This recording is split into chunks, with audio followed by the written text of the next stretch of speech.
दोस्तों, आज के इस वीडियो में बाबा बागेश्वर धाम ने बाबा जगन्नाथ जी के बारे में कुछ ऐसे रहस्य बताए हैं जो शायद ही आपको या हमें पता होंगे अपने इस कथा में। तो चलिए देखते हैं इस वीडियो में वो कौन से ऐसे रहस्य हैं जो बाबा बागेश्वर धाम सरकार ने बताए हैं बाबा जगन्नाथ जी के बारे में।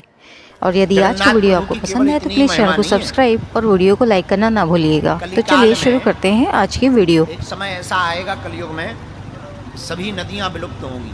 गंगा जी, जमुना जी, आदि आदि जितनी नदियां विलुप्त हो जाएंगी, सब तीर्थ विलुप्त हो जाएंगे, लोप हो जाएंगे। अब वैसे विलुप्त का तो सीधा सा उदाहरण यही है, अभी भी गंगा जी दूषित है, जमुना जी भी दूषित हो गई, तो धीरे धीरे असली रूप चला जाएगा, नकली बचेगा। यही विलुप्त होना है। देवताओं की मूर्तियों का देवत्व चला जाएगा, लेकिन भैया कलयुग के अंतिम चरण तक जगन्नाथ महाप्रभु की मूर्ति का देवत्व नहीं जाएगा। अंतिम कलयुग के अंतिम तक 4,32,000 वर्ष के अंतिम तक जगन्नाथ महाप्रभु का स्वरूप जैसा था वैसा ही रहेगा। यहां की महिमा नहीं घटेगी, पूरी दुनिया के तीर्थों की महिमा घट जाएगी। कलयुग जब अपनी चरम सीमा पर होगा, अंधविश्वास पाखंड जब अपनी चरम सीमा पर होगा तो सब तीर्थों की महिमा घटेगी, परंतु जगन्नाथ महाप्रभु की महिमा नहीं घटेगी। इतना ही नहीं, साधारण नहीं है जगन्नाथ महाप्रभु, ना ना, साक्षात ठाकुर जी यहां विराजमान और अपने साथ स्वरूप में ही उनका यह क्षेत्र है। जगन्नाथ महाप्रभु का अपने ही स्वरूप में यह क्षेत्र है।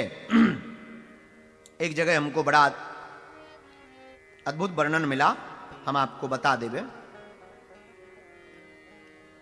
चराचर सदा बंदा चरणम तम परायणम नारायणम जगद्ध्योनि सृष्टि संहृति कारणम। भगवान जो जगन्नाथ जी की मूर्ति है वो दारुक नाम के पेड़ से बनाई जाती है। दारुक, यहां उड़िया भाषा में उसको दारू कहते हैं, पर हिंदी में उसे नीम कहते हैं। पर उड़िया भाषा में दारुक, हाँ, उसको हिंदी में नीम का वृक्ष कहते हैं। नींबा, हाँ। तो दारुक वृक्षों का वर्णन शास्त्रों में मिला। आज भी 19 साल 29 साल या 12 साल में जब नया विग्रह बनाया जाता है,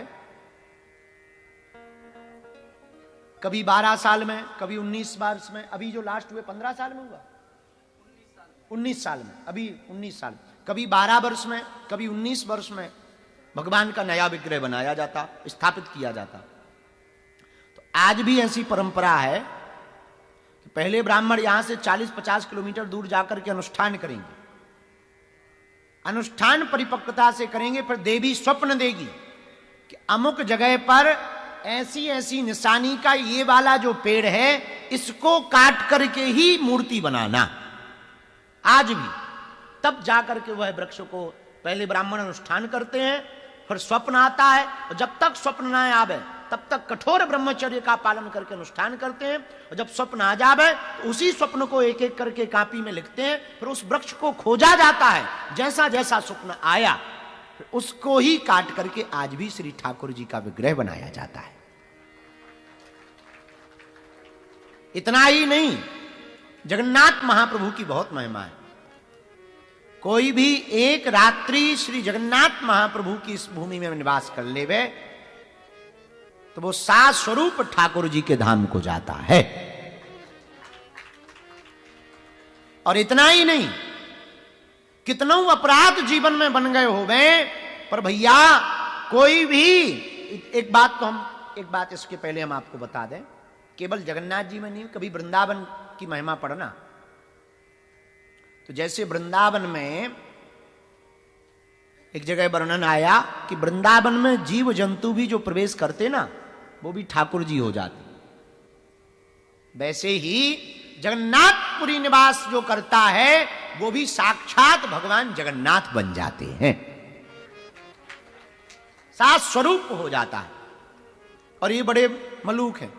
अच्छा एक बात और, आप विग्रह देखो, अभी टीवी वाले दिखाएंगे, कल हम कहेंगे नितिन जी को, अगर आप लोग सुन रहे हो तो एक टीवी लगवा दो यहाँ, यहाँ बगल में, जहाँ साउंड रखे ना बगल में, तो अगर पीछे वालों को ना देखे तो कम से कम टीवी पे देखें। हाँ अभी आप देखो भगवान का विग्रह, इनकी बड़ी बड़ी आंखें एकदम ऐसे।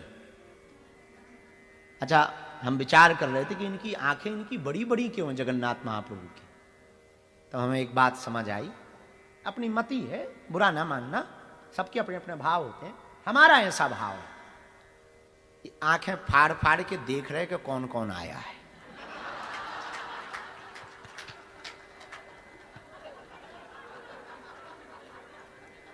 जब हम पहली बार गए दर्शन करने जगन्नाथ, अब विनोद में मत लेना, भगवान के भक्त क्षमा करें, जब हम पहली बार जगन्नाथ महाप्रभु के दर्शन करने आए, 1-1.5-2 साल हो गए और पहले भी गए, बहुत पहले आए थे, 3-4 साल 5 साल पहले भी आए थे। तो जब हमने दर्शन करे तो पुजारी जी ने दर्शन करवाए, बड़े अच्छे दर्शन भय, तो खंबे के बगल से टिके टिके हमने खूब दर्शन करे, तब उतने ज्यादा लोग हैरान भी नहीं करते।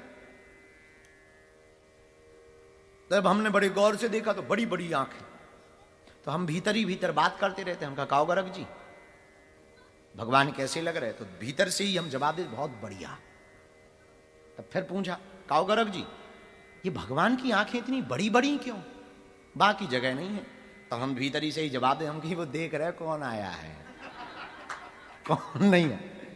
पर हमें एक बात, ये तो हो गई भाव की बात, पर एक बात और सच भी यही है, ठाकुर जी बड़ी बड़ी निगाहें करके अपने भक्तों के दुख और हरण, दुखों और पीड़ा का हरण करने को बैठे, इसीलिए भगवान की बड़े बड़े निगाहें, श्री जगन्नाथ महाप्रभु की इसलिए बड़ी बड़ी निगाहें। तो पुरी की बड़ी महिमा। एक बात और, भगवान अनेक रूप में अनेक जगह पर बैठे, लेकिन यहां पर आप जब दर्शन करेंगे तो आपको ठाकुर जी राधा जी के साथ नहीं मिलेंगे, बहन सुभद्रा जी के साथ विराजमान, दाऊ भैया है, बहन सुभद्रा है और ठाकुर जी।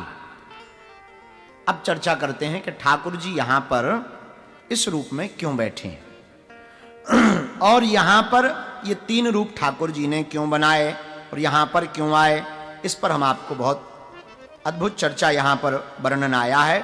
पुरुषोत्तम क्षेत्र महात्म्य में भी आया, ये पूरा क्षेत्र नील पर्वत पर सुशोभित है, पुरुषोत्तम क्षेत्र में वर्णन आया। नीलाचलेन महता मध्यस्थेन विराजतम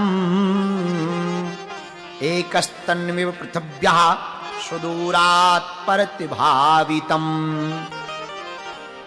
नील पर्वत के मध्य में सुशोभित पुरी का नाम जगन्नाथपुरी है। ये जगत के नाथ हैं, इसलिए इनका नाम जगन्नाथ है। क्या नाम है? जगन्नाथ है।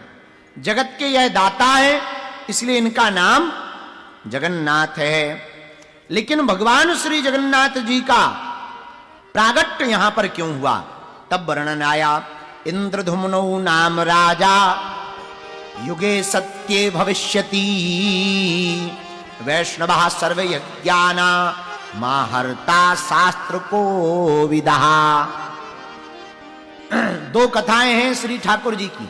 एक कथा, एक इंद्रधुम्न नाम का राजा था, बड़ा प्रतापी था, भगवत भक्त भी था। किसी ने ठाकुर जी की महिमा सुनाई उसे कि भगवान जो है नीलांचल पर्वत के मध्य में विराजित पुरी में ठाकुर जी विराजमान होंगे। वैष्णव आदि ब्राह्मणों के द्वारा भगवान की खूब महिमा सुन रखी थी। धीरे धीरे श्री ठाकुर जी से बड़ा प्रेम हो गया। भगवान के दर्शन पाने की लालसा से खूब उत्कंठा जागी और यत्र तत्र ब्राह्मण आचार्यों से भगवत प्राप्ति के मार्ग पूछने लगा। भगवान भी बड़े दयालु। एक दिन भगवान स्वप्न में आए और बोले, सुनो, अमुक अमुक दारुक वृक्ष के यहां की लकड़ी कटवाकर एक बूढ़ा ब्राह्मण आएगा उसके द्वारा हमारी मूर्ति को बनवाकर नीलांचल पर्वत के मध्य में पुरी में जाकर के हमको स्थापित कर देना, और कली काल में हमारी पूजा भगवान जगन्नाथ महाप्रभु के रूप में होगी। जय हो महाराज। स्वप्न की बात सत्य मानकर राजा प्रणाम करके उठ बैठा। प्रातः काल हुई तो राजद्वार पर एक बूढ़ा ब्राह्मण बन के आया। कोई बूढ़े ब्राह्मण को देख करके स्वाभाविक रूप से स्वागत किया राजा ने। आओ महाराज विराजो।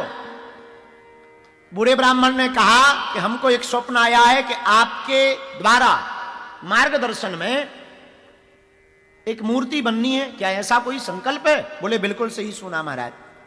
हमको स्वप्न में आज्ञा लगी महाप्रभु की कि महाप्रभु का श्री विग्रह, विशालतम विग्रह बनाया जावे।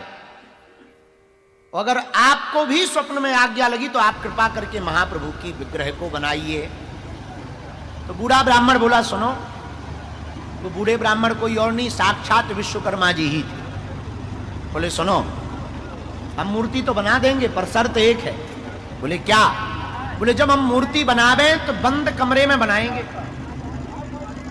और कोई भी डिस्टर्ब नहीं करेगा। कोई अगर दरवाजा खोल देगा सोई हम भाग जाएंगे, चाहे जितनी बनी हो।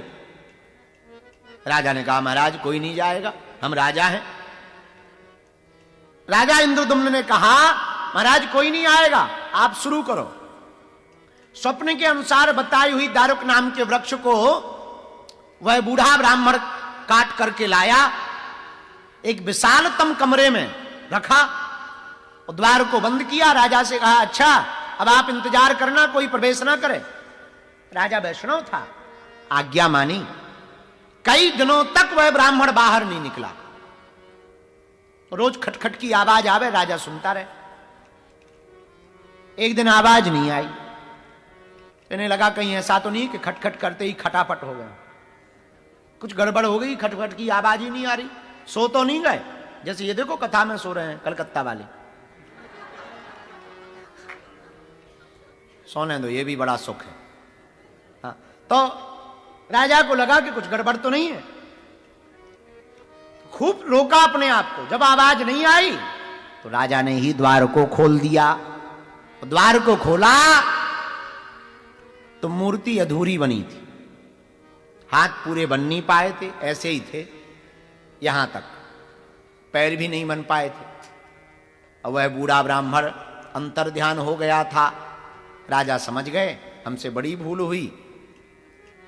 वो ब्राह्मण कोई और नहीं, साक्षात श्री विश्वकर्मा जी थे। पर अब क्या है, अब तो मूर्ति का प्रण था, एक बार में ही बनेगी तो कोई बनते हुए देखे ना।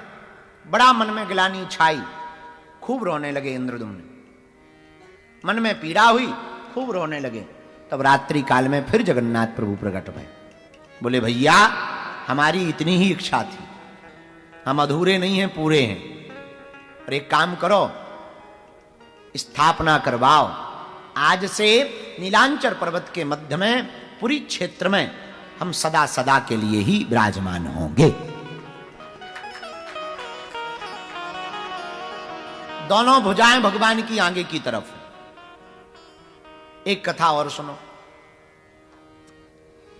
एक कथा आती है कि जब श्री ठाकुर जी द्वारका के राजा बन गए तो एक दिन यशोदा मैया, देवकी और सुभद्रा मिलने गई। तो रानियां जो भगवान की थी 16,108, वो सब बड़ी प्रसन्न भई। सासू माँ आई तो बड़ा स्वागत किया, प्रणाम किया, विराजमान करवाया। 2-3 दिन तक जब बीत गए तो रानियों ने, जो रानियां थी 16,108, उसमें 8 पट रानियां थी। रुक्मणी, सत्यभामा, मित्रविंदा, लक्ष्मणा, भद्रा, ये सब भगवान की पट रानियां हैं। तो ठाकुर जी और दाऊ भैया तो बाहर, अब राजा थे तो कामकाज रहता था खूब। तो रानियों ने कहा कि हमने सुना कि ठाकुर जी की लीलाएं बड़ी अद्भुत थी बचपन की, हमें सुनाओ। यशोदा मैया बोली हम सुना नहीं सकते। क्यों?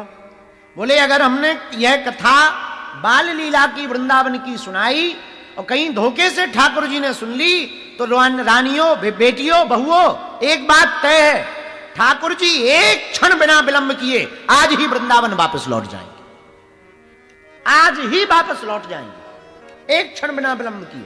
इसलिए हम ये कथा नहीं सुना सकते, वो बातें नहीं सुना सकते, वो ब्रज का प्रेम नहीं सुना सकते। तो रानियां बोली आप चिंता मत करो, सुनना तो हमें है माता जी, सुनना तो है, चाहे जो हो जाए, दरवाजा बंद कर दो। यशोदा मैया बोली वो राजा है हमाओ लाला, छोरा हमाओ राजा है, वहां को कौन दरवाजे में बंद करे, कौन न आने देवे, भाई की खटिया खड़ी हो जाएगी। तो एक प्लान बनाया, बोले क्या, बोले एक काम करते हैं, सुभद्रा जी को दरवाजे पे लगा देते, ये दरवाजे पर रखवाली करेंगी, एंट्री नहीं देंगी, कह देंगे कोई जरूरी मीटिंग चल रही। तो सुभद्रा जी की बात दाऊ भैया भी मान जाएंगे और ठाकुर जी भी मान जाएंगे, हाँ ये बढ़िया है। दरवाजे पे सुभद्रा जी को खड़ा कर दिया। अब यशोदा मैया ठाकुर जी की मधुर मधुर बाल लीलाओं को सुनाने लगी।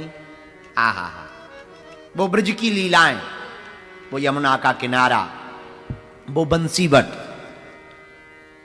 वो गोवर्धन की लीला, वो अघासुर बकासुर का मारना, वो पूतना का उद्धार करना, तृणावर्त का उद्धार करना, वो ब्रजांगनाओं पर कृपा करना, वो नंद बाबा को वरुण देव से छुड़ा कर लाना, वो 7 दिन तक गोवर्धन पर्वत को धारण करना, वो बंसी का बजाना, वो गोपियों के प्रति स्नेहत्व प्रकट करना, वो मां के हाथ से मक्खन खाना।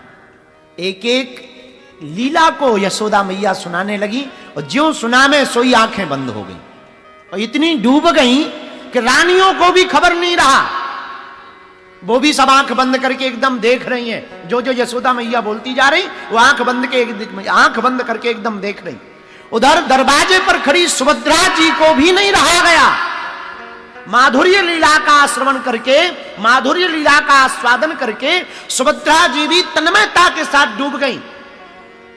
इतने में मध्य में ही श्री ठाकुर जी और दाऊ भैया, और मैया को अपनी मधुर मधुर बाल लीलाओं को सुनकर, इतनी भाव विभोर देखकर ठाकुर जी और दाऊ भैया भी वहीं पर खड़े रह गए। और भैया रोकने वाले थे पर दोनों हाथ ऐसे ही रह गए, दाऊ भैया के और ठाकुर जी के, उधर सुभद्रा जी के, और तीनों कथा सुनते सुनते पिघलने लगे, शरीर पिघलने लगा। और जब शरीर पिघलने लगा तो पिघलते पिघलते तीनों का स्वरूप इतना बचा। इतने में नारद जी आ गए और नारद जी चिल्लाए, अरे मैया ये क्या कर रही है तू? और जहां आंखें खोली तो देखा ठाकुर जी के दोनों हाथ ऐसे हैं और पिघलते जा रहे हैं, सुभद्रा बहना के दोनों हाथ ऐसे हैं, पिघलते जा रहे हैं। उस स्वरूप को देख करके नारद जी महाराज अद्भुत रह गए। भैया जब मैया अपने लाला की मधुर मधुर लीलाओं को सुना रही थी, तब 22 समय ठाकुर जी जब मध्य में आए, अपनी ही लीलाओं को सुनकर के और रानियों को भाव विभोर देखकर, मैया को भाव विभोर देखकर ठाकुर जी की आंखें फटी की फटी रह गई। वाही कारण से आज भी जगन्नाथ महाप्रभु की आंखें बड़ी बड़ी हैं। अब तीनों से कहा, आप तीनों विराजमान हो, ये स्वरूप आज तक काऊ ने नहीं देखा। नारद जी बोले, सरकार ये स्वरूप आज तक काऊ ने तुम्हारा नहीं देखा, हम तो यही स्वरूप के दर्शन करना चाहें। तब भगवान ने नारद जी को कहा कि जाओ, हम तुमको आशीर्वाद देते हैं, इसी स्वरूप में नीलांचल पर्वत के मध्य में जगन्नाथपुरी में भगवान जगन्नाथ के रूप में हम विराजमान होंगे। दोस्तों आज का वीडियो बस यहीं तक। यदि आज का वीडियो आपको पसंद है तो प्लीज़ चैनल को सब्सक्राइब और वीडियो को लाइक करना ना भूलें। मिलते हैं ऐसे ही नए वीडियोस के साथ, तब तक के लिए टेक केयर, बाय बाय।